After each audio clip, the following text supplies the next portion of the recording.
A long time ago, in 1863, America was in the middle of a big war. It was called the Civil War. The country was fighting over important things like freedom and equality. The North and the South were on opposite sides, and many soldiers were fighting and dying. One of the biggest battles of the war happened in a place called Gettysburg, Pennsylvania. For 3 days, soldiers fought hard. When the battle ended, more than 50,000 men were killed, hurt, or missing. It was one of the bloodiest battles in American history. A few months later, people decided to build a cemetery in Gettysburg. This would be a special place to honor the soldiers who had died. They invited President Abraham Lincoln to come and say some words at the ceremony. Now, people expected a long speech. Back then, speeches were often hours long. But Lincoln's speech was very short, just a little over 2 minutes. Even though it was short, his words became some of the most famous in American history. Lincoln sat quietly as the crowd gathered. He listened as the speaker before him, Edward Everett, spoke for 2 whole hours. People stood patiently, but some were tired from listening for so long. Then it was Lincoln's turn. He slowly rose from his seat and reached into his tall, black stovepipe hat. From inside, he pulled out a small piece of paper with his speech written on it. Lincoln often kept notes in his hat, almost like a pocket. He unfolded the paper, cleared his throat, and looked out at the crowd. The people waited, expecting a long speech like Everett's.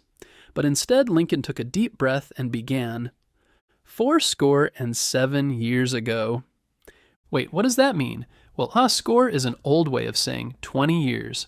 So Lincoln was talking about 87 years ago, which meant 1776, the year America became a country.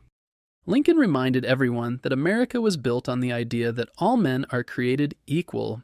But now the country was in a war, fighting to see if that idea would survive. He said the soldiers at Gettysburg had given their lives for something bigger than themselves.